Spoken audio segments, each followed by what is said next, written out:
Hi dear friends and subscribers, welcome to the Cricket Happening Show with your host Ram as usual. And well, in this part of the cricket show, what I'm going to do is I'm going to look at the England team that has been selected for the tour of New Zealand, and then we'll also look at a brief preview of the third and final one-day international which is coming up in South Africa. And South Africans on their home are under immense pressure just to stave off another New Zealand victory, and if that happens, that would be the first time any team ever has gone to South Africa and beaten South Africa in their own land 3-0. Well, that is going to happen, or whether South Africa are going to stop New Zealand tomorrow at potechfsroom. We will talk about that, and then we'll have a brief look at the Bangladesh Premier League, which is happening, where two matches were played today. So first, let's go on and look at the English team composition there, which has been selected for the tour of New Zealand. Now, as far as England Test squad is concerned, Alistair Cook, they're all automatic inclusions. James Anderson, Johnny Bairstow comes into the team. Stuart Broad is back after he has been missing the Indian tour, as you know. Nick Compton, who played so well against India and really seems to be absolutely technically equipped, and I look to him as a very good opener who has a very bright future. And you know, he's the nephew of the great Dennis Compton of England. Stephen Finn, well, he has to get his problem sorted out as far as hitting the stumps is concerned while bowling. Graham Onions could be one who could be really tested there in New Zealand, but he could also aid him because he basically likes to swing the ball. What one has to do in New Zealand is that one needs to really need to control the swing, because New Zealand is a very windy place. You have the wind blowing, so you'll have to bowl downwind. You'll have to bowl across the. You have to bowl. There'll be a cross breeze blowing. So basically, what will be the test for England would be those. There are a lot of bowlers who could really swing the ball for England. But what is going to be very essential is how you control the swing in New Zealand. New Zealand is such a windy place that you really need to control your swing. Otherwise, you could be it would be very difficult to control your swing, and then that would be very difficult. As far as the spin quartet is concerned, well, Graham Swan and Monty Panesar, who did a fine job against India, would be there. And then they have the automatic inclusions: Kevin Peterson, Matt Pryor is in some good form. Joe Root is another very good talent to emerge out of England.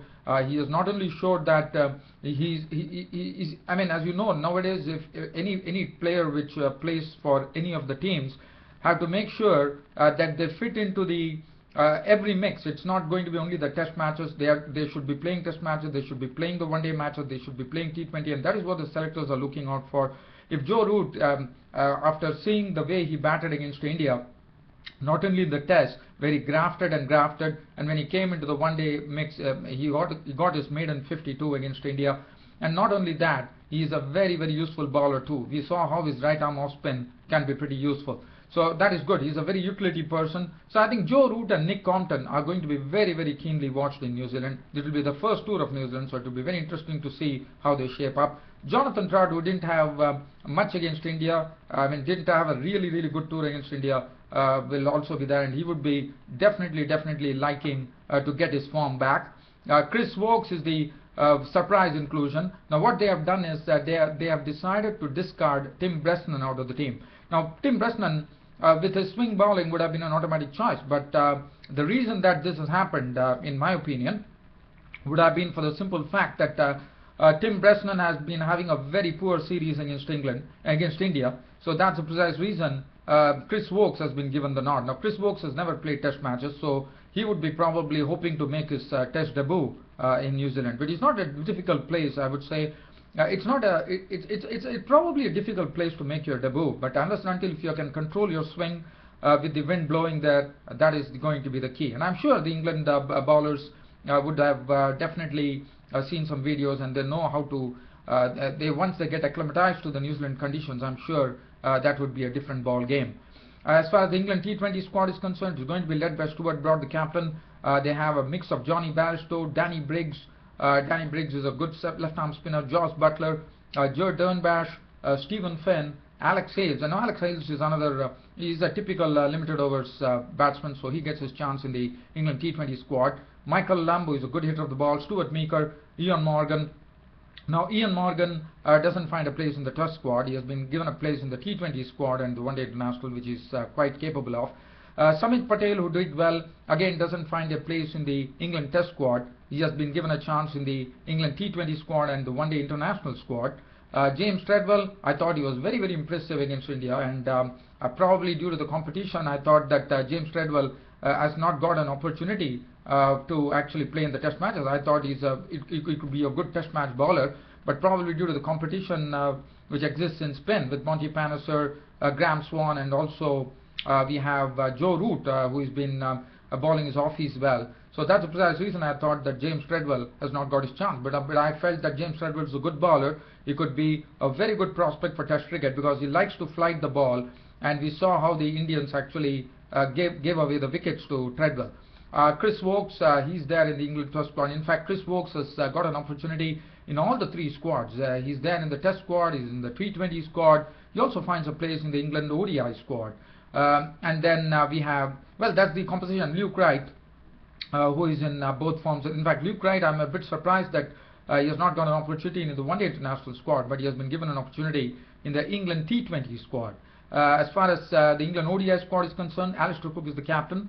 James Anderson, Johnny Bairstow, Ian Bell, Stuart Broad, Josh Butler. Now Josh Butler is there on the T20 squad, and in the, again, Josh Butler and Alex Hales, according to me, both are absolutely suited for T20 cricket. That's the precise reason they have been taken into the in the one-day mix. Stephen Finn, James Harris is a new inclusion. Now James Harris is James Harris is a pace bowler, if I'm not wrong. I'm just trying to see what's his profile there. James Harris has been included in this particular team. Now, so there is James Harris. I reckon he's a pace bowler. So James Harris comes into the team there. And then they have Ian Morgan, Samit Patel, Joe Root, Graham Swan, James Treadwell, Jonathan Todd, and Chris Woakes. Well, so that is as far as a brief look into the England squad, which has been selected for the New Zealand tour. As you know, England would be in New Zealand in the month of February, and they would be starting off with the curtain raiser, where New Zealand 11 will be taking on the England 11 at Whangarei on February the 4th. So that is something. So there's a 3-test series which is coming up, and the next thing that I'm going to do is I'm going to do a brief preview of the third and final one-day international which is coming up, where New Zealand have already surprised everybody in the world because they had their standings at 9. I'm sure the standings would have definitely improved as far as ICC is concerned now, the ICC standings, because they have already had two victories under the belt, and South Africa is the team which is going to be under immense pressure tomorrow at potechfsroom. The reason being, as I said, no team has beaten South Africa in South Africa 3-0, and that would be a great achievement if New Zealand were able to do it, because that will be a feather in their cap, according to me. Well, whether New Zealand can further inflict a very, very, a real, further increase the wounds that they have been put on South Africa, that remains to be seen tomorrow.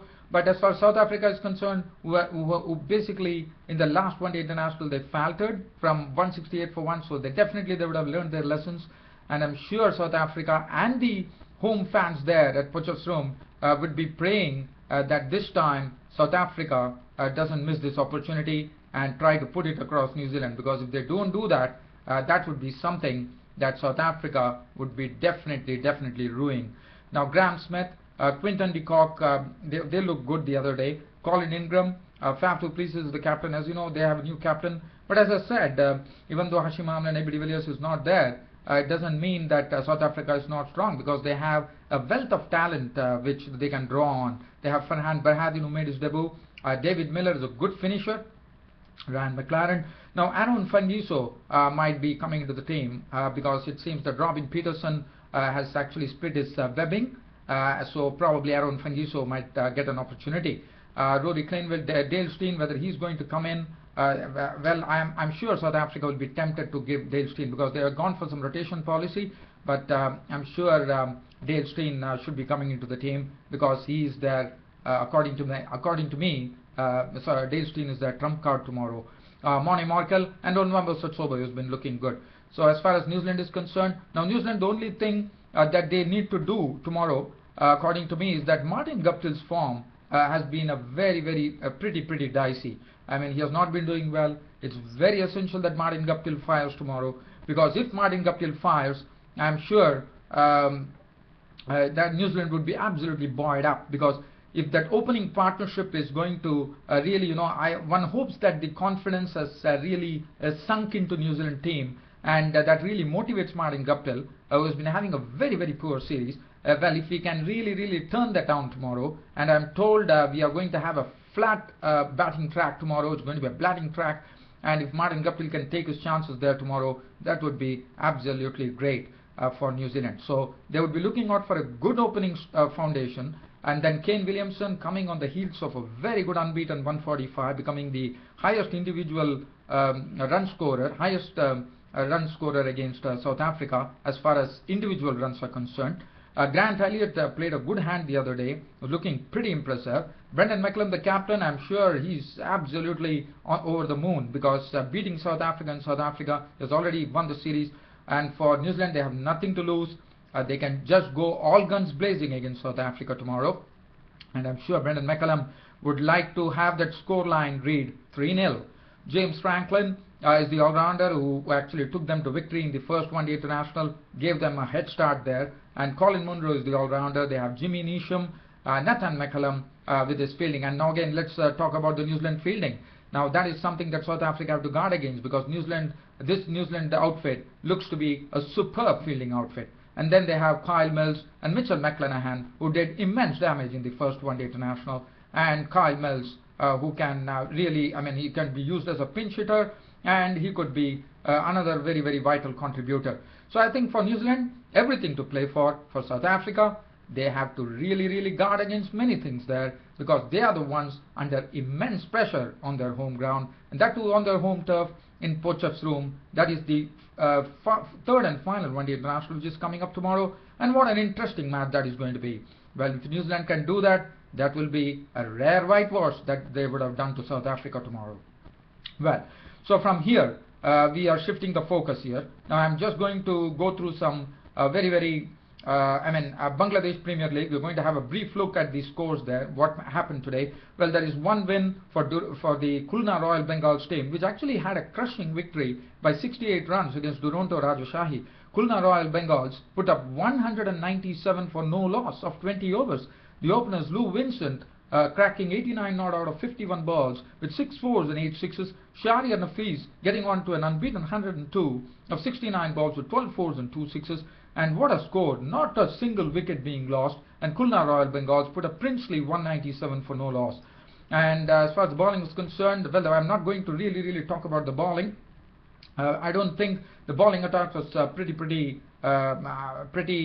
strong there, because if we look at the bowling, Munir Hussain 4 overs none for 33, Ali 2 overs went for 32, Naeem Islam Jr. 4 overs 29 runs for no wicket, Tajul Islam 2 overs went for 16, 4 overs for 39 for Ben Edmondson, the left arm spinner, and Sean Irvine bowled 4 overs for 44. As far as Duronto Rajashahi was concerned, they succumbed under that pressure of facing that very nice total that the Khulna Royal Bengals put, and they succumbed to 129 all out. As far as Duronto Rajashahi was concerned, Chris Coventry at the top of the order, 23 of 16 balls with 5 fours, 26 coming from Jarul Islam of 23 balls with 3 fours, and then 22 apiece from Sean Irvine of 17 balls with 2 fours and 1 6, and M.M. Ali 22 of 10 balls, and that was it. 129 all out. They lost the match. Khulna Royal Bengals taking 2 points in the Bangladesh Premier League. As far as the other match was concerned, we had a match which was played between Chittagong Kings and Barisal Burners, where Chittagong Kings won the match by 21 runs. Even though they put up a very low score on the board, they defended it pretty well, I thought, because Chittagong Kings 129 for 7 of their 50 overs, the highest scorer being Ravi Bopara, 38 of 29 balls with 5 fours, and then 23 coming in from Ryan Tandoshat, the all-rounder, of 19 balls with 2 fours. They made 129 for 7, and in reply, the Barisal Burners, in fact, it was a very good, it was not a good total at all, but considering the fact that the Chittagong bowlers really defended the total very well, but bowling in the right areas. If you look at the bowling figures, Jacob Oramat, in fact, Barisal Burners were finished at 108 for 9, thus losing the match by a margin of only 21 runs. As far as the bowling was concerned, the bowling was the one which one had to look at. 4 overs, 1 for 18 for Jacob Oram, very economical. They had Kevin Cooper, the West Indian bowler, 4 overs, no more than 18 runs, and he also took 2 wickets. Inamal Hook Jr., the spinner, 4 overs, 12 runs and 2 wickets. And Arafat Sunny, 4 overs, 2 for 23, 1 for 8 for Ravi Bopara. Man of the match went to Ravi Bopara of Chittagong Kings, and Chittagong Kings actually beating the Barisal Burners after defending a very low score of 129 for 7 and keeping Barisal Burners to a score of 108 for 9, and Chittagong Kings winning the match by 21 runs. So that is as far as the updates are concerned on the BPL. That's it from me, your host Ram, for the Cricket Show for today. See you all tomorrow. Until then, it's goodbye. Thank you.